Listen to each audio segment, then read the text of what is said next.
నమస్కారం సార్. నమస్కారం. ముందుగా మీతో అంటే మెయిన్ కంటెంట్లోకి వెళ్ళే ముందు చిన్న విషయం, మీరు సినిమాలు చూస్తూ ఉంటారా? సీతమ్మ వాకిట్లో సిరిమల్ల చెట్టు సినిమాలో ఇలా ప్రకాష్ రాజు గారి ఇంటికి ఇలా వెళ్ళాలి అని అంటే ఒక 30-40 మంది మేము చూపిస్తామని వచ్చినట్టుగా మేము మా టీం పలాస నియోజకవర్గంకి వచ్చి టౌన్లో సార్ వాళ్ళ ఇంటికి వెళ్ళాలి, ఆఫీస్కి వెళ్ళాలంటే వాళ్ళు చేస్తున్న పని పక్కకు పెట్టేసి ఒక 30-40 మంది ఒక సైనికుల్లా వచ్చి ఇక్కడ చివరి దాకా చూపించి మరీ వెళ్ళారు. దీన్ని బట్టి చెప్పొచ్చు మీరు సామాన్య ప్రజలతోటి ఎంత మమేకై తిరుగుతున్నారు అనేది అర్థమవుతుంది. సో మెయిన్ కంటెంట్లోకి వెళ్తే, సాధారణ మత్స్య కుటుంబంలో జన్మించి కష్టపడి చదివి డాక్టర్ అయిన మీరు ఈ రాజకీయ రంగంలోకి రావాలని ఎందుకు అనిపించిందండి? డాట్ న్యూస్ ప్రేక్షకులందరికీ నమస్కారం. చాలా సంతోషం. నేను ఎంబీబీఎస్ చదివాను, ఎండి చదివాను, అసిస్టెంట్ ప్రొఫెసర్ ఆఫ్ మెడిసిన్గా వర్క్ చేశాను. I had my own nursing home, worked for about 12 to 15 years relentlessly. తర్వాత గౌరవ ముఖ్యమంత్రి శ్రీ వైఎస్ జగన్మోహన్ రెడ్డి గారు అపోజిషన్లో ఉన్నప్పుడు ఇక్కడ ప్రాంతం మీద ఉన్నటువంటి వెనుకబాటుతనాన్ని చూసి హుషారుగా ఉండే కుర్రోళ్ళని ఎవరినన్నా ఎంకరేజ్ చేద్దామని చెప్పి నన్ను చేయి పట్టుకొని తీసుకొని రాజకీయాల్లోకి రావడం జరిగింది. మేబీ మేము పెరిగినటువంటి వాతావరణం అయిన ఉండొచ్చు, మేము పెరిగినటువంటి పరిస్థితులు అయిన ఉండొచ్చు. జనరల్గా ఏంటంటే మా ప్రాంతం ప్రతిఘటించే ప్రాంతం ఇది. జనరల్గా ఉద్యమాలకి మారుపేరు, ఉద్యమాలకు పుట్టినీళ్ళు లాంటి ప్రాంతం ఇది. ఆ భావజాలంతో పెరగడం వల్లనేమో అపోజిషన్లోనే నేను యాక్చువల్గా రాజకీయాల్లోకి రావటం జరిగింది. వైఎస్ఆర్ కాంగ్రెస్ పార్టీలోకి అపోజిషన్లో ఉన్నప్పుడే కొత్తగా రాజకీయాల్లోకి రావటం జరిగింది. వచ్చినప్పటి నుంచి నిరంతరం ప్రజా సమస్యల మీద ప్రజలతో పోరాటం చేశాం. జగన్మోహన్ రెడ్డి గారి ఆశీస్సులతో ఎమ్మెల్యేగా పోటీ చేశాం. ఆయన వల్లనే ఎమ్మెల్యేగా గెలిచాం.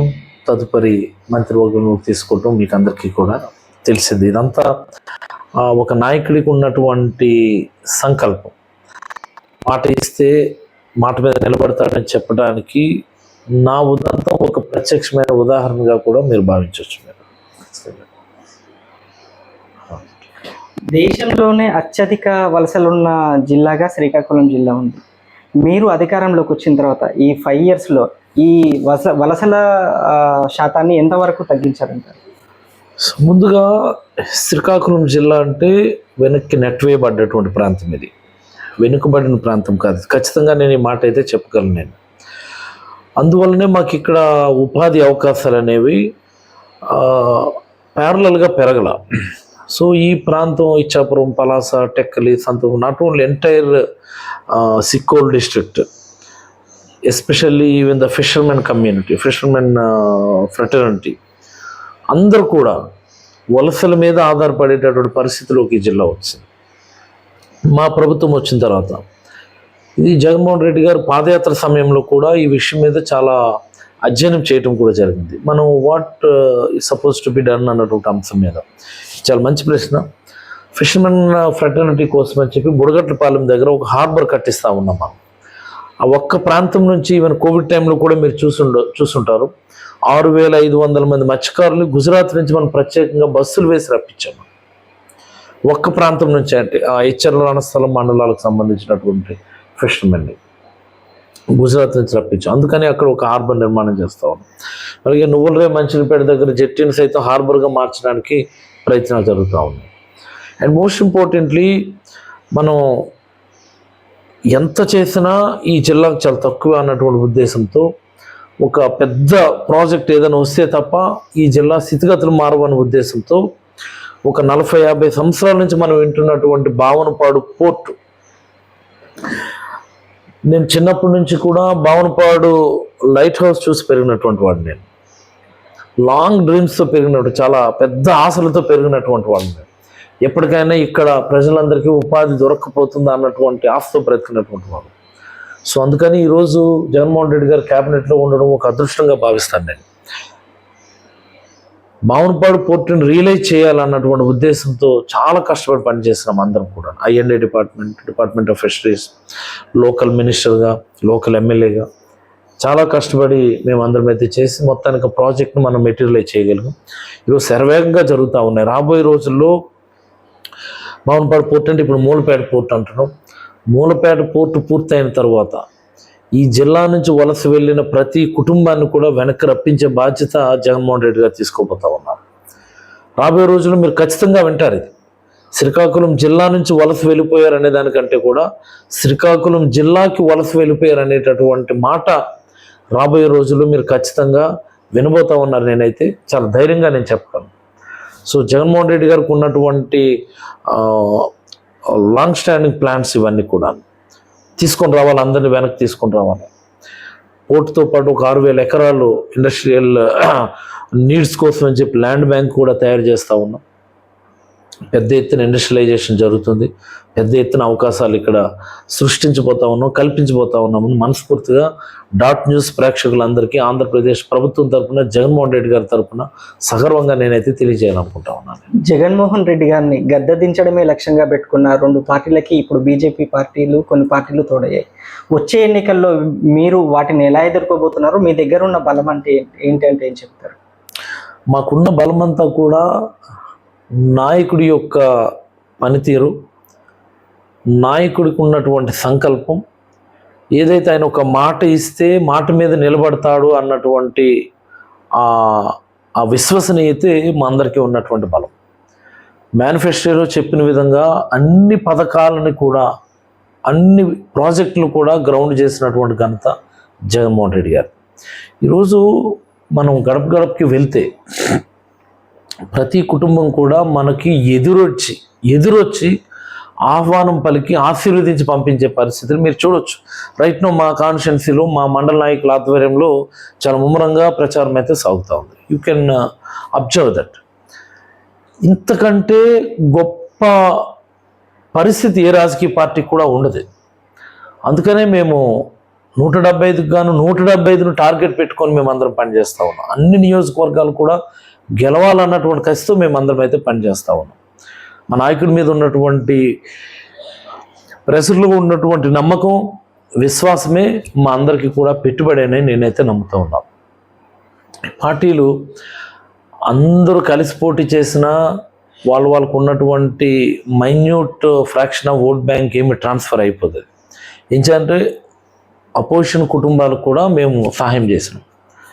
ఆల్ పార్టీ ఫ్యామిలీస్ అందరికీ కూడా ఇర్రెస్పెక్టివ్ ఆఫ్ ది పార్టీ ఈ ప్రభుత్వం సహాయం చేసింది. అది ఖచ్చితంగా ప్రజల్లో అయితే చాలా బలంగా ఉంది. అదే మా అందరికీ కూడా శ్రీరామ్ రక్షణ మీకు తెలియజేస్తాం. అధో పాతాళానికి తొక్కేస్తాం జగన్మోహన్ రెడ్డిని అని ఒక పార్టీ వాళ్ళు, ప్రతి ఒక్క పేర్లని మేము ఎర్ర బుక్లో రాసుకుంటున్నాం, ఖచ్చితంగా మేము అధికారంలోకి వస్తామని నారా లోకేష్ గారు ఇంత ధీమాన్ని వ్యక్తం చేస్తున్నారు కదా, మరి మీరు దానికి ఎలా స్పందిస్తారు, ఎలా సిద్ధంగా ఉన్నారు? నాకు అర్థం కాని విషయం అంటే, ఈ మాట నేను గతంలో కూడా చాలాసార్లు మాట్లాడాను, ఎప్పటికీ కూడా మాట్లాడతాను. జగన్మోహన్ రెడ్డి గారిని ఛాలెంజ్ చేయటానికి అసలు లోకేష్కి ఉన్నటువంటి అర్హత ఏంటి? వాట్ హీఈజ్ ఆయనకు ఉన్నటువంటి క్వాలిఫికేషన్స్ ఏంటి?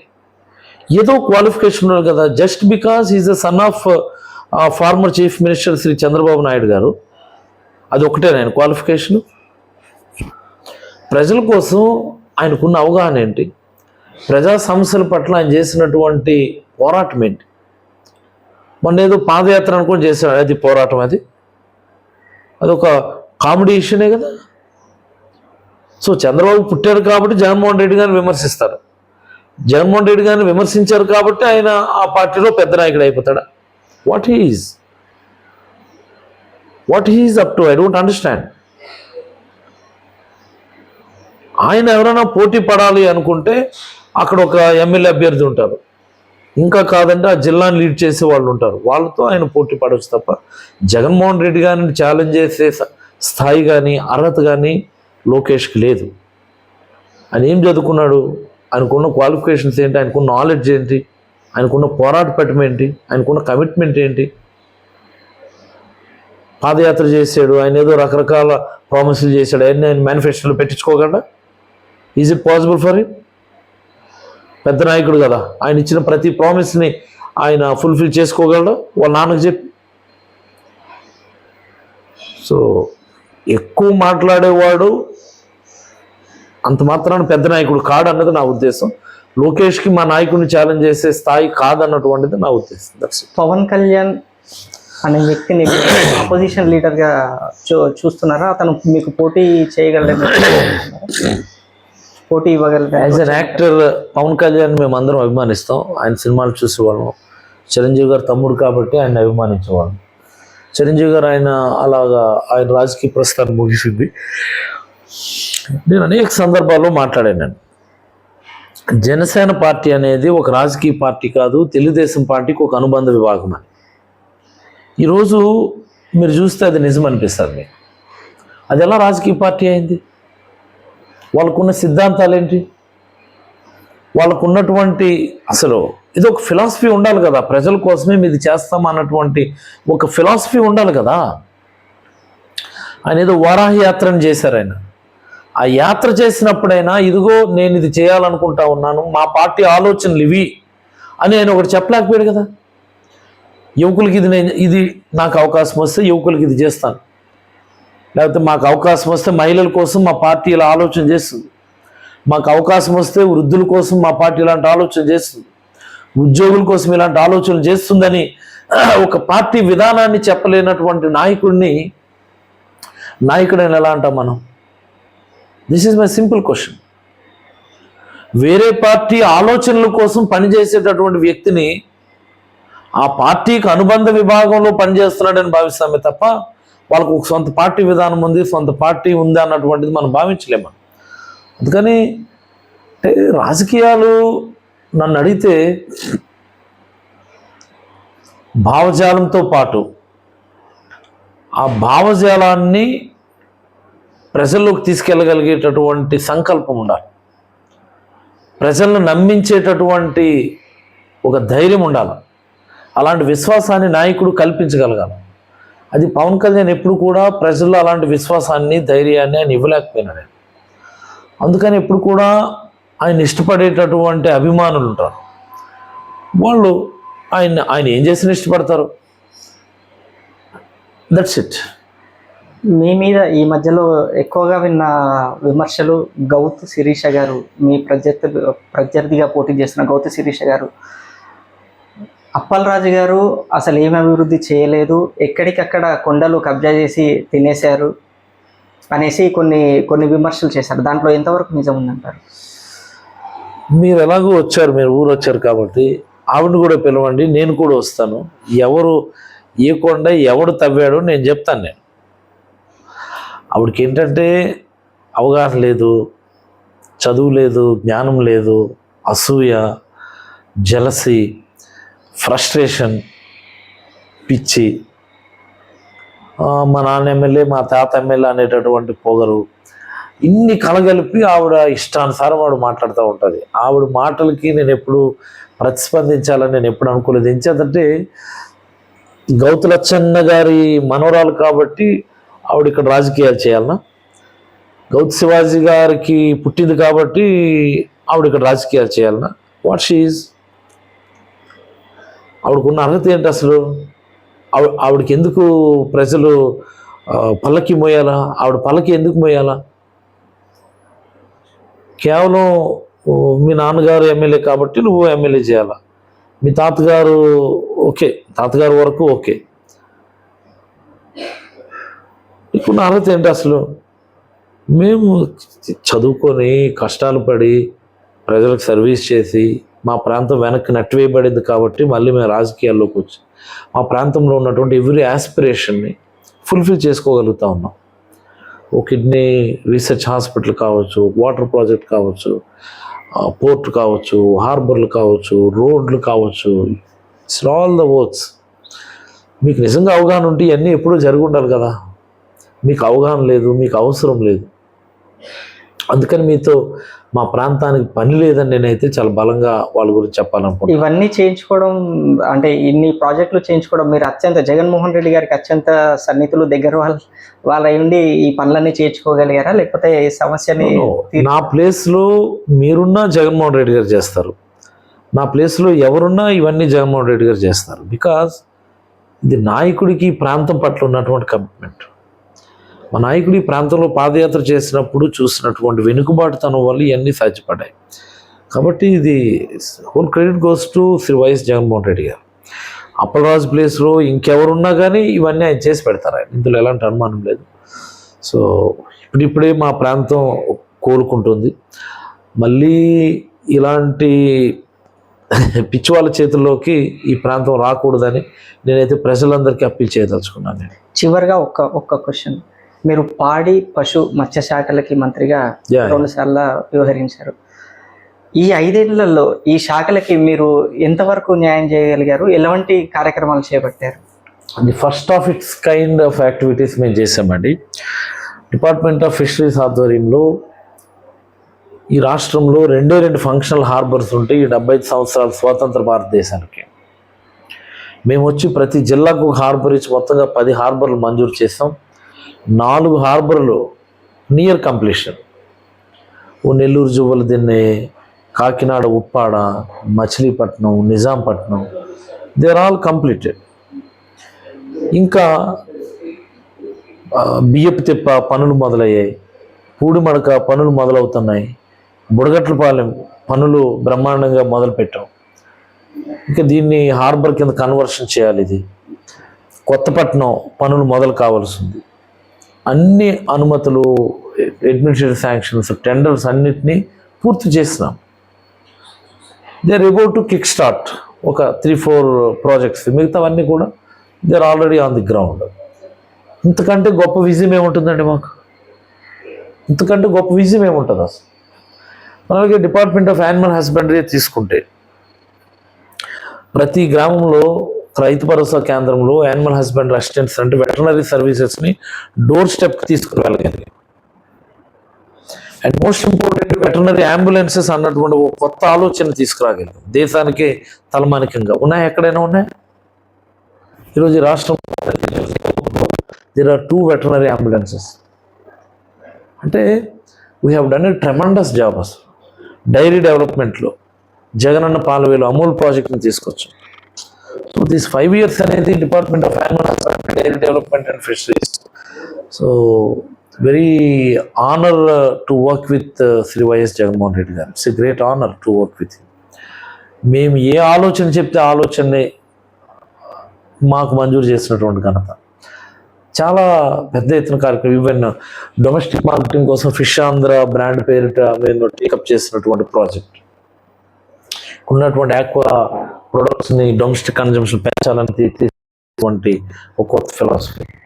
ఇవన్నీ కొత్త ఆలోచనలు చాలా బ్రహ్మాండంగా దిస్ 5 years అనేది ఈ డిపార్ట్మెంట్ 3 డిపార్ట్మెంట్స్ కూడా స్వర్ణయుగం. ఇందులో గడిచిన 5 సంవత్సరాల్లో మీరు ప్రవేశపెట్టిన పథకాలన్నీ సామాన్యమైన వ్యక్తికి ఆర్థిక పరంగా ఈ రాష్ట్ర ఆర్థిక వ్యవస్థని దెబ్బతీసింది. ప్రతి ఒక్క వ్యక్తి తలపైన కొంచెం ఆర్థికంగా భారం పడుతోందనేసి ప్రధాన ప్రతిపక్షాలు ఆరోపిస్తున్నారు.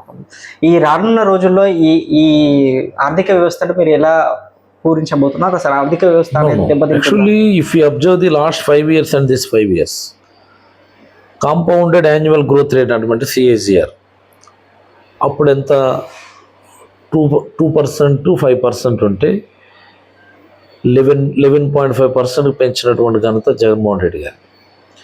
మరి అలాగనే అప్పుల శాతం అప్పుడు ఎవ్రీ ఇయర్ 14% అప్పులు తీసుకొస్తే మనం ఈసారి అరౌండ్ 9.5 to 10%. అంటే అప్పటికిప్పటికి రేట్, డెప్ట్ రేట్ అన్నటువంటిది, బారోయింగ్ రేట్ అన్నటువంటిది అప్పటికిప్పటికి తక్కువే.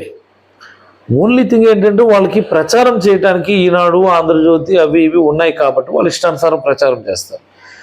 ప్రజలకి ఈరోజు నేరుగా లబ్ధి జరుగుతూ ఉంది, మంచి జరుగుతూ ఉంది. ప్రతి ఇంటికి లక్షల రూపాయల సహాయం జరిగింది. పేదవాడు ఎవడు కూడా వేరే వాళ్ళ దగ్గర దేపురించేటటువంటి పరిస్థితి లేనటువంటి స్థితికి రాష్ట్రాన్ని తీసుకొచ్చారు జగన్మోహన్ రెడ్డి గారు. 100% లిటరసీ రేట్ని అచీవ్ చేశాము. అండ్ పెర్ క్యాపిటల్ ఇన్కమ్ గతంలో మన తెలంగాణ కంటే తక్కువలో ఉండేవాళ్ళం. ఈరోజు తెలంగాణని సర్పాస్ చేసి ముందుకు రావడం జరిగింది. మొన్ననే మీరు India today, times of India today report కూడా మీరు చూస్తుంటారు. సస్టైన్డ్ డెవలప్మెంట్ SDGsలో 2nd ప్లేస్లో ఉన్నాం మనం. 1st and 2nd ప్లేస్లో ఉన్నాం ఓవరాల్గా. ఇతర రాష్ట్రాల కంటే మిన్నగా అన్ని ఇండెక్స్లో కూడా మనం మిన్నగానే ఉన్నాం. చంద్రబాబు నాయుడు చెప్తాడు, ఆయనకి ఎండిపోయింది, ఆయన ఏది చెప్తే అది రాయడానికి ఆయనకు ఒక ఈటీవీ, TV5, ABN ఉన్నాయి కాబట్టి ఆయన ఇష్టానుసారం మాట. But people very well aware of all the facts, నేనైతే ఖచ్చితంగా చెప్తాను. ఎలక్షన్స్లో సిద్ధం అనే పదం అనేది ఈ మధ్యలో హైలైట్ అయింది. యా ఈ సిద్ధం అనేది రానున్న రోజుల్లో ఈ ఎలక్షన్స్ యుద్ధ ప్రాతిపదికన జరుగుతాయి అనేది చూస్తున్న పరిణామాలను బట్టి చూస్తే తెలుస్తుంది. ఈ సిద్ధం అనే యుద్ధంలో వైఎస్ఆర్సీపీ చేతుల్లో ఉన్న అస్త్రశస్త్రాలు, ఆయుధాలు ఏంటంటే మీరు ఏం చెప్తారు? ప్రజల్లో ఉన్నటువంటి నమ్మకమేనండి. మేము ఇంటింటికి వెళ్తే చాలు, ఓట్లు ఆటోమేటిక్గా పడిపోతాయి. మేము ఇంటింటికి రీచ్ అవ్వగలిగితే చాలు, ఇంకేం చేయాల్సిన అవసరం లేదు. సో ఖచ్చితంగా ఈ ఎన్నికల్లో గతం కంటే మెరుగైనటువంటి స్థానాలతోనే వైఎస్ఆర్ కాంగ్రెస్ పార్టీ అధికారంలోకి వస్తుందని నేనైతే బలంగా భావిస్తూ ఉన్నాను. బట్ మా ఆబ్జెక్టివ్ అయితే 175గా 175 గెలవాలన్నటువంటి లక్ష్యంతో మేము అందరూ పనిచేస్తూ ఉన్నాం. కార్యకర్తలు, నాయకులు అందరూ సంసిద్ధంగా ఉన్నారు, నిజంగా సిద్ధంగా ఉన్నారు, ఇంటింటికి వెళ్తూ ఉన్నారు. ఆల్రెడీ మీరు గత 3-4 డేస్గా మీరు చూసారని కూడా చెప్తా ఉన్నారు. స్పందన ఎలా ఉందో కూడా మీకు అందరికీ కూడా ఇట్స్ క్వైట్ విజిబుల్ ఎప్రిషియేషన్ అది. కాబట్టి we're very confident that we will win this constituency, not only this one. మా డిస్ట్రిక్ట్లో అన్ని నియోజకవర్గాలు గెలవడానికి అవసరమయ్యేటటువంటి కార్యక్రమాన్ని విరివిగా చేస్తూ విజయం దిశగా అడుగులు వేస్తూ జగన్మోహన్ రెడ్డి గారు కానుక ఇవ్వడానికి మేమందరూ కూడా సిద్ధంగా.